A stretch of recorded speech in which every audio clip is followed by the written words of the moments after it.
Hello, welcome back everyone. It's episode 16 of Smooth Traffic, the smoothest automotive podcast out there.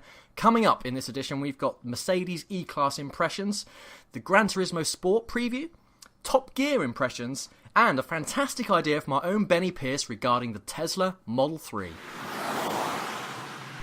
Chaps, I've had a really good time this week because thanks to Mercedes-Benz, I've been able to borrow a Mercedes E-Class for a couple of days.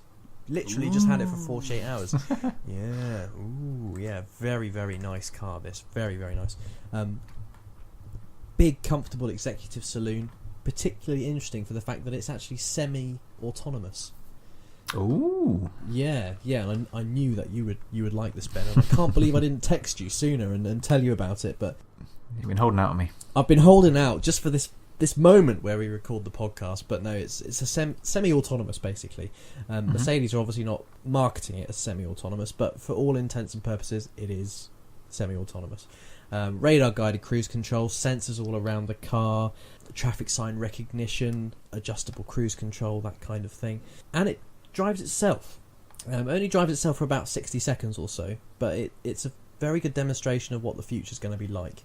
At one point I was driving down the motorway just looking through the menus with no hands on the steering wheel, just looking, because it reads the road signs, so when you get to those average speed cameras it detects the 50, it slows you down to 50 and it keeps you at 50. It stays within the lanes, so it doesn't actually move out of the lane, but if you signal it will move into the next lane depending on which side you signal. Oh really? So you just literally need to flick the indicator? You just need to flick the indicator and it will move in, and if there's any car in your blind spot it detects that and it doesn't start to move. It only moves when it's safe to move into the next lane. That's quite impressive. So it can look behind as well to check no one's coming up behind you. It can look completely around the car from what I understand, 360 degrees. Yeah, it's aware. It's definitely aware. Yeah, and I had the 9-speed automatic gearbox, which is, you know, probably 3 gears too many, but it works. It works really well. You can't feel a thing when it comes to changing gear. It just wafts along. Beautiful, comfortable car. I had the optional air suspension, so it was a very, very comfortable ride. But yeah, this semi-autonomous thing fascinated me because I could literally just do whatever I wanted in the car, and the car would have been completely safe. It keeps the distance, reads the road signs, sticks to the speed limits. Just does everything for you. It only starts to beep at you once you've not had any input into the car for probably 60 seconds or so, I think I counted. But very, very fascinating, and again, it's just a beautiful looking car. I think it's a very well judged saloon car. Looks really good. There's a nice sloping roofline, but there's still lots of room in the back, headroom in the back. The seating in the interior in Mercedes saloons now is absolutely wonderful. Obviously the leather, the rich sort of leather seating and stuff is an option, but beautiful, absolutely beautiful. It's everything you need in a car, the Mercedes E-Class. I'm a really, really big fan of it. It looks really nice, the lighting and everything in there. Yeah, the ambient lighting inside is classy. In some ways it's a bit blingy, and I can see if people I can see why people would be slightly critical of that, because it is slightly blingy, but it's so calming and so relaxing when you're in there. It just gives a really nice feeling inside the cabin at night, and you can change that car ambient lighting to practically any colour you want. I chose this nice sort of deep blue. I think I showed in the pictures there. I'll tweet that picture out. I may have already tweeted that picture out. I can't even remember. But yeah, beautiful, beautiful interior. This particular Mercedes E-Class was the 220 diesel, so 2-litre diesel, about 190 horsepower. Absolutely plenty, all you need for the road. Base price was $38,700, if I remember correctly. I don't have the spec sheet to hand, but with the options, it was over £50,000. So it had about 12 grand's worth of options on this car, and a big part of that was £3,700 worth of that sensing equipment that I've just talked about with you there. Do many people take that sort of add-on? Do they purchase that or not? I think you'd be absolutely mad not to. It's a safety thing, isn't it, really? But then it's quite expensive, so I could see both arguments for it. It's incredibly expensive, but I think it would give the car a stronger future value. So yeah, it's I think it's something you need to have. There's no dials in the car either. It's just 2 big screens, and that's an option as well. But again, why would you not have that? I think unless you're operating on a very strict budget, in which case you maybe shouldn't be buying the car. That's very true. Yeah. Definitely spec all the tech, all the options you can, because it just makes the car even more special. And I think when it comes to future-proofing it a bit, it's worth doing for the payback 4 or 5 years down the line there. Guess what, lads? What, Johnny? I'm glad one of you, answered that. We've hit the big time, because we've obviously been broadcast in the Auto Express offices, because following on from a few episodes ago when we were talking about pointless extras, mad extras, Auto Express not too long ago came out with the craziest car options ever article, which is very flattering. I'm glad, but it's a shame they didn't mention us in their description really. But there's a load of really, really stupid extras that we've covered in here. Some of them we've covered in here already.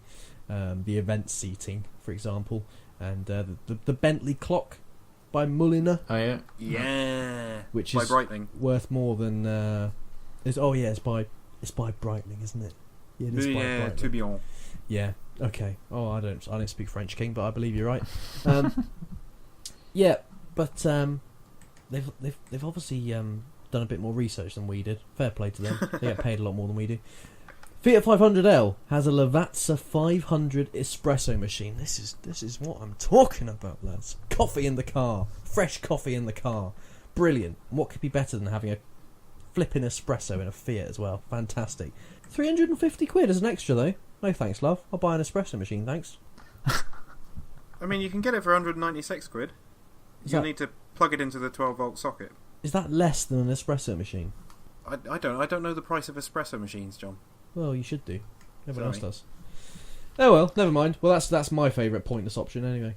Yeah, but you slightly missed the point of it being pointless in the fact that you actually would really like one. Oh, I'd fucking love one. I think the most stupid one I saw on that list, which was, right at the top there, is the illuminated headliner in the Vauxhall Adam. I mean, the car's stupid enough as it is, but why would you want your roof to look like stars? If you're driving, why would you want the starry night effect on the top of the car? I can't understand why that would be of any use to anyone at all. Maybe they've done that because they can't have a Adam convertible. Quite possibly. It just feels like it's only 325 quid, so they've blatantly just popped the maplins, grabbed a few LEDs and bunged them in the roof. I'm not seeing the benefits of that, to be fair. Stupid as that is, you can spend £806 in your Porsche 911 getting leather trimmed air vent slats. I mean, what? Why? Do you think the people who spec that are the same people who wear leather thongs? I mean, I'm concerned about your thought processes, if I'm completely honest. If you want everything in leather, and you're willing to pay for it, several £100s, presumably you have leather underwear as well. Interesting. Hey, we'll leave that to the listeners to decide, John. If you have leather underwear, please tweet us at Smooth Traffic. Especially if you own a Porsche. Please don't. Rob, one that you'll like, moving on swiftly, as we all know you're a huge fan of the heated steering wheel. Did you see that they also put that on the E-Class and S-Class you can actually get heated armrests? Yeah. Oh. Only £530 though. So not only can you have warm hands with a heated steering wheel, you can have warm arms or armrest. That's amazing. Oh, it's just the best, isn't it? Just imagine. Because who doesn't sit there in their car thinking, "Oh, I've got cold forearms." Okay. Problem solved. Yeah, no. I'm prepared to get on board with the heated steering wheel if it means that nobody ever produces a heated armrest again. That's my promise to the world. If we do away with heated armrests, I'll support heated steering wheels. I mean, King, if everything is better if it's heated, you just don't. You've never experienced the luxury. I need to give you the experience of the luxury because I don't think you've ever had heated seats, have you? Only when I drove your car. Yeah, and you probably appreciated them once you had a go. No, I turned them off. Bollocks, did you turn them off? I bet they were on full all the way. No. I bet they were. Heated everything is the way forward. I want everything in my car to be heated. Even the headrest. Car mats. Car mats. You could take off you could go barefoot in your car. You could take off your feet, were you going to say? You could take off your feet, yeah. And warm Perfect. When your car's driving itself, you can just warm up your toes. Lovely. Oh, just imagine. That's the future. A heated shag pile carpet Oh, that's the best thing. You know what? Rolls-Royce, make that happen, please. Right then, well, if you've been on our YouTube channel recently, you'll have noticed that we played quite a lot of Forza 6 recently, and we all really, really loved it. Ben's obviously got the old Xbox One all set up, ready to go, the nice big HD telly. Me and Kingy, we've got PlayStation heritage, and that's why we're particularly interested in the upcoming Gran Turismo Sport. Now, as I understand it, Gran Turismo Sport is kind of going to be a bit of a filler between Gran Turismo 6 that we had on the PlayStation 3 and a potential Gran Turismo 7 that is, as of yet, unannounced. So, Gran Turismo Sport, basically, it's got a tie-in with the FIA. The most interesting thing about this game is that, according to the Gran Turismo website here, by fulfilling various prerequisites, such as completing the lessons in racing etiquette in the campaign mode of Gran Turismo Sport and reaching a certain level of achievement in sport mode, you will be eligible for the FIA Gran Turismo digital license from your local national sports authority or automobile club. This will hold the same value as a real-life license. As of May 2016, 22 countries/regions have expressed their wishes to participate in this programme, and they are going to announce the final list of participating regions, conditions, fees and procedures at a later date. Now that is very, very interesting indeed. That's bizarre. So you can actually get a racing licence, a digital racing licence, fully endorsed by the FIA, fully endorsed from your local automobile club or sports authority. I think it's a big step forward, because it's basically recognising the value of gaming from a professional sporting point of view. Obviously, there's a lot of professional sports gaming teams these days. Yeah, if that makes some sense. I think so. So you've got people who, there are teams, real life football teams, for instance, who have FIFA teams, and they have gaming. They have a squad of gamers that will play in international tournaments. So I think this is just another natural progression from that, really. And obviously we've seen over the years with the GT Academy that Gran Turismo has put a lot into encouraging gamers to move into real life motorsport. Yeah, it teaches you the basics of how to actually control a car and the physics behind it. Obviously, when you get in a car and go on a real circuit, that's very different, and I feel really privileged because I was able to play Gran Turismo growing up since being very small, and over the last couple of years being a motoring journalist doing bits and bobs, I've been able to go on track and drive cars on track in a full-blooded manner as well. And I think if I hadn't have played Gran Turismo, I would be much more A, intimidated by actually driving on a track, and B, and I don't want to sound like I'm good at it, but I think I would be not as good as I am, and I could definitely hold my own on a track against the other guys who've been doing this for years. And I think a lot of that has come from playing Gran Turismo, understanding the physics, doing the license test, reading the descriptions, reading the science behind racing driving. And we've seen as well with the Gran Turismo Academy graduates getting professional driving licenses and professional contracts as racing drivers, competing in Le Mans, travelling the world in various FIA sort of endurance and GT3 championships and competing there. And they came from playing Gran Turismo just like anyone else.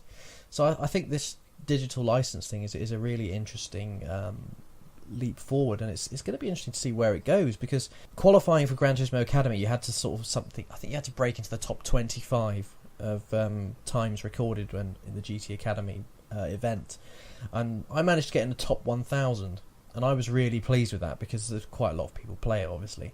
So I'm just wondering, like, if I'm one of the top 1,000 again on Gran Turismo and I can get the Gran Turismo digital racing license, does that mean when I can compete on Gran Turismo online tournaments and stuff, does that mean I'll be digitally racing at quite a high level? Because I guess it's possible. It's certainly interesting. I look forward to seeing how it pans out when it's properly launched.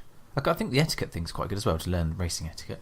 That can only help, and I think for people like yourself, as you say, John, if you've played the game a lot in the past, then you must be learning the tracks and things, which must make life a lot easier for you when you actually finally get there in real life. Because that's part of it as a driver, isn't it? It's not luck that you know where the corners are. It's because people have studied the track or driven it on games first. So Yeah, even F1 drivers and professional drivers use simulators to learn tracks. So I think it makes perfect sense, and I can't wait to see where it goes. I think if Gran Turismo Sport is a filler game, it's a bit like Gran Turismo Prologue was back on the PlayStation 2. It'd be interesting to see what Gran Turismo 7's actually like, probably a few years down the line. But there's only going to be 140 cars on this game. There's going to be, the various circuits. I think Brands Hatch is going to be on here. There's a couple of new additions. There's a new oval circuit as well, I think, and a new Tokyo highway sort of track through the streets of Tokyo. So it doesn't sound like a full game, and certainly not to the same scale as Forza 6 and what we've seen on Forza 6, which has probably 200-300 cars, Ben? Would you say something like that? I'm not sure how many it is, to be honest. Lots, though. Yeah, quite a lot, and yeah, I can't wait to see what it's like. Really, looking at the trailer, I would have said the graphics are not stunning. I wouldn't have said it's blown me away, but I'm far more concerned with the racing game, with the physics and the feel than the graphics. The graphics are a bonus for me. Yeah, I agree. It's got to feel like you're driving the car, and that the car is on the road, which I think is one of the things we liked about Forza 6, wasn't it? It actually felt like the car was responding to you and the track, which was nice. And one of the things we disliked about Sebastian Loeb Rally as well. As you guys know, I'm quite into Tesla, and Model 3 launch was interesting. They said there were going to be some more features announced sort of nearer the time. So I think Elon Musk was trying to hold back some of the good stuff. So I was trying to have a think about what they might try and include. And something that caught my eye was the fact that they've got this massive glass sunroof, basically. Now, I read a while back that somebody had managed to develop basically an entirely transparent solar panel. So it basically looks like glass. They actually, even that was only a year or so ago, and I think before that they could do it with a slightly tinted glass. But I thought that could be absolutely perfect for a Tesla. You've got this huge panel of sort of solar panel on the roof, which is basically charging the car as you drive and as you parked. Then you have absolutely no need for a charging point, if it was efficient enough. I don't think solar panels are that efficient these days, but we're certainly making our way there. But I thought that'd be a hell of an add-on for a car, wouldn't it? If you've got this, mid-range car that could chuck an extra sort of 5-10 miles on your journey when you're actually driving it, that'd be really good. Because you get the benefits, as I said, of it charging when you're driving, when you're parked, but then you still get the benefits of the fact that you've got this really nice open, it feels very open when you sit in the back seat because you haven't got that sort of roof restricting your view and everything else. Yeah, it just makes sense for so many reasons. Like a functional panoramic sunroof. But basically, yeah. So if the tech's good enough and cheap enough, I reckon that might be something we see announced. And if not, then Elon Musk, you're welcome. Yeah. What kind of fee do you want for that, Ben? If he hasn't decided to do that yet, I'm happy to open discussions. I think we just settle for some sponsorship for the podcast, wouldn't we? Yeah, we've gone. No. Let's not be hasty. Don't you think that's got to be the way forward for electric cars, though, to have efficient solar panels like that? Because the idea at the moment is that you could stick panels on your roof of your house, and then when you're at home you could charge using the electricity that you're generating, which is all well and good. But actually, if you can do it on the move, that's even better. Yeah, absolutely. I mean, we were discussing this before we started recording. The lifespan of solar panels, it would make sense to make use of them. And as you say, particularly now that they're able to produce these glass solar panels. Yep. In terms of being able to look through them like a window. And you stick that on top of the car, 20-25 years, you're still going to be getting sort of about 75-80% worth of power being produced. So why not? As you say, even if it adds only 10-15 miles to your journey, you're already driving a Tesla anyway, so it's not like you've got range envy. No. But, I'm sure that'll become a thing. Yeah, even that extra few miles could just mean that you can get to the next supercharger. Yep. Or even just get to your destination and then it charges up, you get another 10 miles, you pop back to the supercharger and away. And it looks so much better than a standard solar panel, because they look quite ugly, I think, especially when they're on the roofs of houses. And I agree with the the premise and the point of them. It's all very good, so I wouldn't dispute that at all if people have them, but at the same time they don't look that nice. So yeah, it could work for many ways. And I would imagine putting it on the roof as well is better for sort of safety features, because I think the bonnet of the car is quite important for crumple zone and pedestrian protection and stuff, isn't it? The materials that's made from. So I don't think you could do that. I don't think you could put a solar panel on a bonnet. It'd look ugly as well, but yeah. I've got to say, we do a lot of prattling around on smooth traffic, but this is genuinely a brilliant idea, Ben. It really is a brilliant idea, and it just makes me think, why can't we be brilliant more often? Yeah? 'Cause I mean, if this actually happens, Ben, you're ahead of the motoring press in terms of spotting this and airing your views on this. And if it doesn't happen, you've basically invented something. You're ahead of Elon Musk. You're ahead of Elon Musk. That makes you incredibly intelligent and a bit dull, but incredibly intelligent. I think you deserve a big pat on the back and possibly an 8-figure sum from Elon Musk for this episode of the podcast, basically. Which I'll gladly accept. And in return, he can have a smooth traffic mug on us. Yeah, so me and King watched the Monaco Grand Prix this weekend. Great Grand Prix. Good Grand Prix. Top quality Grand Prix, really enjoyed it. Sad times for Max Verstappen. We're enjoying seeing him do really well. We're not enjoying him hitting the wall. Again and again. Yeah, he's had a really bad weekend in Monaco. But, the future's looking bright for him. Yeah, I've got a lot of time for Max Verstappen. I think his move to Red Bull mid-season, controversial as it was, showed straight off the bat in Spain that he could mix it with the big boys if he's got a top level car to drive. And obviously Red Bull gave the new engine to Ricciardo this weekend, who similarly put in a cracking performance, particularly in qualifying. Yeah. And then race day, unfortunately, let down by the team with the pit stop. Yeah, that was shocking. Ricciardo was driver of the weekend for me. I'd agree with that. Absolutely sensational in qualifying. Had a great race up until the point his team royally ballsed it up. And the team have to have a really good long look at themselves here, because 2 races in a row, and actually there's no excuse for not having the tyres ready when you've called someone in. It's a really, really bad mistake, and it handed the victory to Mercedes, and nobody wants to see another Mercedes victory. Nico Rosberg moved out of the way for his teammate. Really gentlemanly thing to do, I would say. Whether that will cost him in the championship, I don't know. I wouldn't have moved out of the way. Absolutely not. If you're in the hunt for the title, I don't see why you should move out of the way. I think we're at an early stage in the season, though, where from the Mercedes perspective, if they've got a faster car than the one that's in front, I think from a constructor's approach, they've had to say, look, out the way, Nico. I completely take your point, John, because Rosberg's championship leader, he's a considerable amount of points ahead of Hamilton, or he was before the weekend. And then, to be told that. But I think it shows a lot of Rosberg's character that he's just, he said, well, the team have decided I should get out of the way. Yeah. Therefore, off I go. The same can't be said for Sauber. No. Which was just one of the most hilarious things I've seen. Marcus Ericsson, Felipe Nasr, let's have a little tussle. For me, Marcus Ericsson is one of the worst drivers I've ever seen in Formula 1.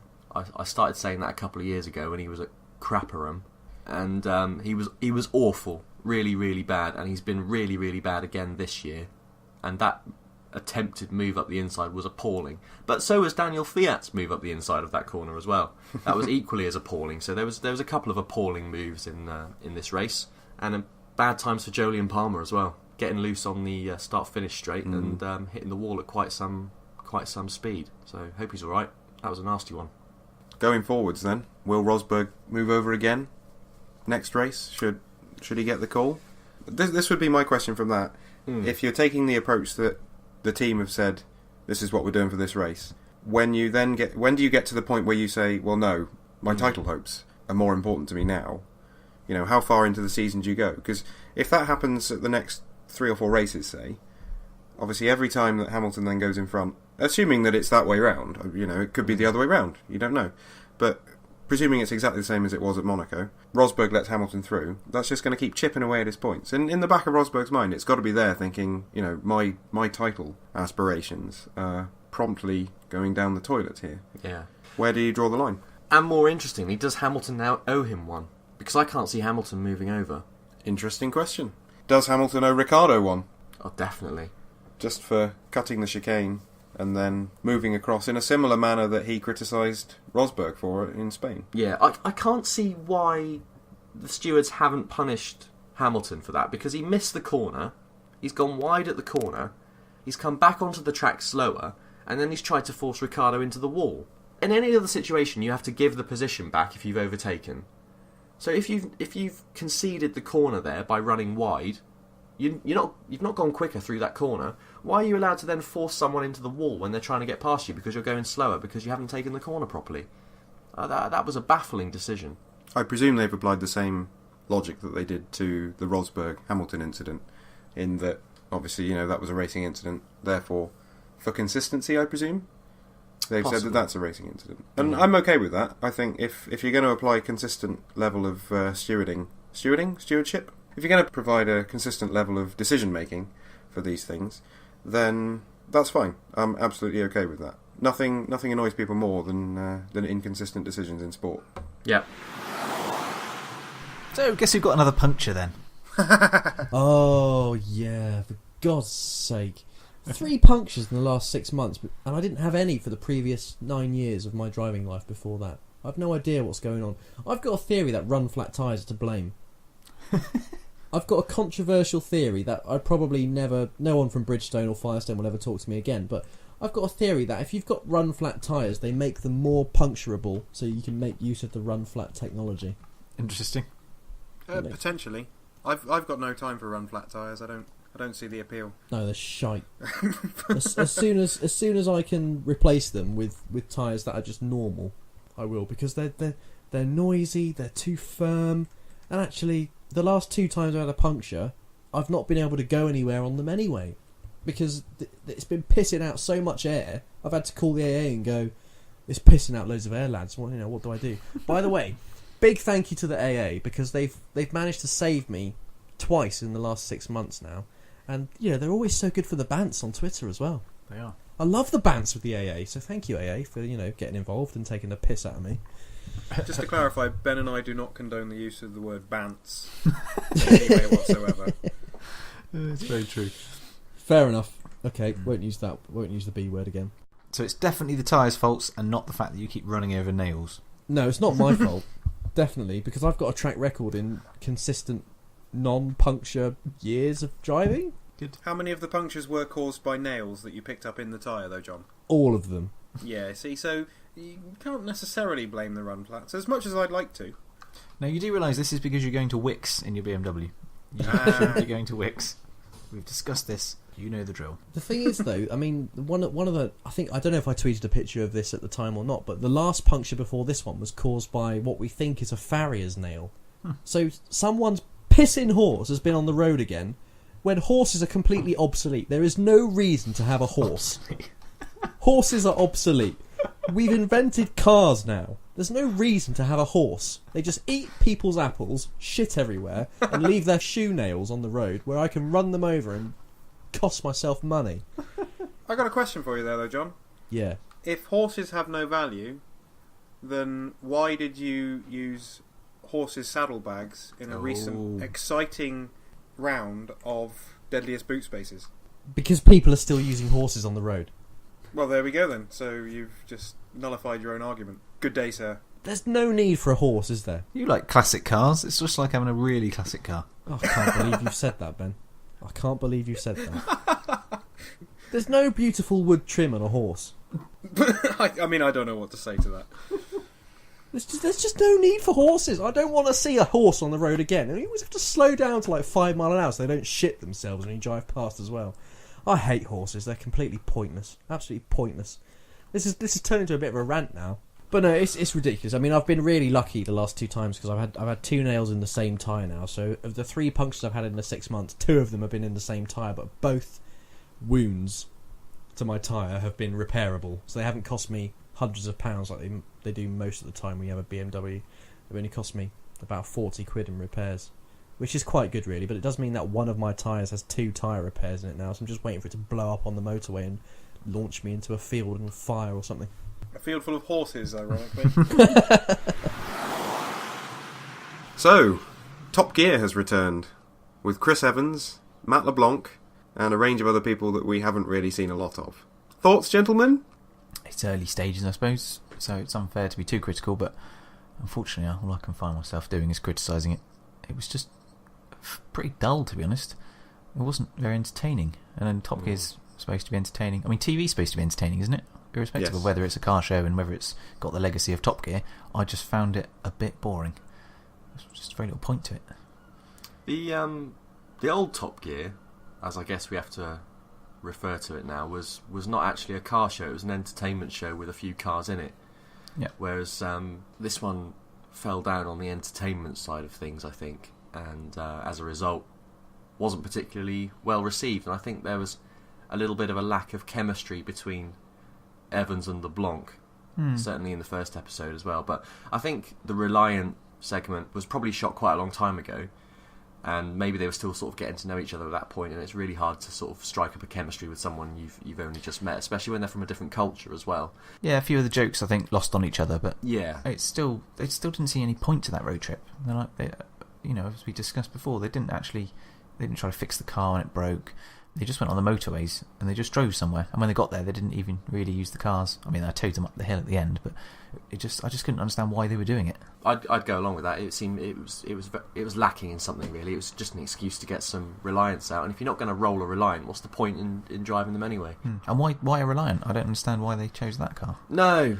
So as you say, if you're not going to ask them out and roll it, then surely they're more ridiculous cars, or get an American car over for him to drive if you're going to do that UK versus USA thing. I couldn't quite get my head around what they were trying to achieve. I mean, if we compare it to like when I have to approach manufacturers to do some sort of road trip in, I have to have a pitch and a hook to do that trip. Top Gear, obviously, they don't have to because they're big enough where they don't have to have that, but I still think you need that content to be able to produce something decent. You need to have a reason to do these things, or an approach to a road trip, not just here's a couple of crap cars flagged up from our respective nations and we're going to go to Blackpool. It was never really fully explained very well, so I think it was quite disappointing, that one, really. And if you have a road trip idea, you almost feel like you should be able to explain it to someone. This is what happened in the road trip, or this is what we're going to do. And somebody wants to then go, oh, I really want to see that. Whereas that just wasn't the case. If I explained to someone what that road trip was about, no one's going to go and turn it on. I don't think I could explain to someone what that road trip was about. I mean, they went to Blackpool. There's nothing wrong with Blackpool, but it's almost as if whatever planning team get involved with these road trips, it's as if they were still on holiday, so it was left to a couple of blokes in the back offices. Just went, well, what should we do? Reliance are quite funny. Yeah, all right, let's do that. It was a poor segment, I think, in terms of the show. The aerial nomad section in Morocco was much better, I thought. A little bit more entertaining as well. I think LeBlanc did that quite well. He definitely did that much better than the Reliant segment and any studio segments. I think in the studio he looks a bit out of place. Yeah, he doesn't seem to go very well in the studio when there's a bit of a live audience around him. I think he prefers working to a script, so I think they should just roll with that. I think they need to play to the strengths more of the presenters. I think Rory and Chris have been underutilised and not turning up in that first episode. I'd like to see them actually used more in the future, in the proper show, not just on this extra gear show, which we haven't had time to watch yet. But it's got mixed. It's more mixed reviews on Twitter, certainly, looking at that than Top Gear. I think some people have said that was quite enjoyable. Rory and Chris have got very good chemistry, apparently. I'm a big fan of Chris Harris, so I'd like to see more of him. But I don't know, the Evans and LeBlanc thing, it just wasn't quite working for me. And it might work. We'll give them a bit of time. I think that's probably the least of my concern. It was the content that bothered me. Yeah. I mean, and they were just chasing. It was just constant races. And that tug of war thing on a beach, I was always going to end up being the cars dug into the sand. I mean, that was just dopey. But yeah, I just feel like no real segments other than the one that you mentioned with the aerial. I don't think. Yeah, just wasn't doing it for me. Yeah. So maybe the writers need changing. I don't know. Completely agree. Yeah, LeBlanc is obviously more comfortable with a script, and there just wasn't that chemistry again between him and Chris Evans in the studio. I just felt Chris Evans was trying too hard. I don't know, I'm trying to look at positives. Yeah, I quite like the idea of getting a couple of guests on, but then the guests they chose just seemed to be dreadful. Not that they were dreadful guests, but they just, like, they asked them to compare their first and best cars, and one person who doesn't drive a car really. I like his work, Jesse Eisenberg. That's his name, isn't it? Yeah. But at the same time, they didn't help him out. They didn't show a clip of his current play, but couldn't they have shown a clip of something else he's done? It's just like, it just seemed a bit rude. And then comparing the cars, that just didn't work. There was no excitement. The audience didn't really care. You could tell. No, I mean, it's obviously a formula that they're looking to commit to, having two guests and doing that sort of comparison. But yeah, I mean, I'm a big fan of Jesse Eisenberg, but he clearly isn't a big car fanatic. Yeah. So why get him on Top Gear? when it's your first show and you need to compare cars and things that you've done in cars, he's the wrong person to. Yeah, if you had another actor that isn't a car person, then it could have been funny seeing how dreadful the two cars are that they've had, or something like that. But when you've got one person who's got an absolute beast special edition, a Ferrari, there's no way you can compete with that. It was just silly. Well, this is my biggest criticism of the Top Gear guest segment in general. Why get people on who don't like cars? Jesse Eisenberg clearly doesn't drive. I mean, you could see that when he was going around the track. He clearly doesn't drive. He doesn't really know how to drive. Because why would you go that slow? He probably hasn't driven for several years, looking at the way it is there. And when you put it up against Ramsey, who's a guy who loves his cars and drives to a fairly decent standard from what I've heard, it just makes no sense at all. And since when has audience cheering for voting ever actually been good in any show ever? How kids' TV show mid-90s is that? It's just an awful idea. It's not something that's going to work. I was half expecting them to get out some sort of decibel meter to measure it at one point. It was just terrible. But they need to change that formula, or at least have guests who match up in terms of not being able to drive. Not just don't get like JK on and then get on some actor or actress who lives in New York and doesn't drive, because it just doesn't work. But that segment wasn't good anyway, to be honest. And what were your thoughts on the new car, or the off-road segment in the car? What did you think of that? I don't dislike it. They've upgraded the track a bit. I noticed there was some extra paint in places, and it looked a little bit tidier than it used to. The rallycross idea is not a bad idea at all, I think, because you can test someone's ability on on two surfaces instead of one. Be really bad in the wet, though, won't it? It'll be horrendous in the wet. I mean, that'll be great. That'll be great. I think the worse the conditions are, the better. Like come the winter. Yeah. They may have even shot some winter footage already. It would be really, really good. But yes, I think that formula needs changing urgently, because it's just not working for me. The guest segment was pretty tired anyway on the old show. Yeah. And I kind of feel like they've missed an opportunity to reinvent the show generally here already. It feels like Evans is trying to directly sort of compare himself to Jeremy Clarkson, or be Jeremy Clarkson in some of the things he says and the way he acts and sort of the nature of himself during the show. They could have just changed the whole thing entirely and gone in a new direction and not try. You know what it's like? It's like risotto. It's like risotto, because risotto is really nice the first time you eat it, but then if you make it cold and reheat it, it's not the same. It's not as good.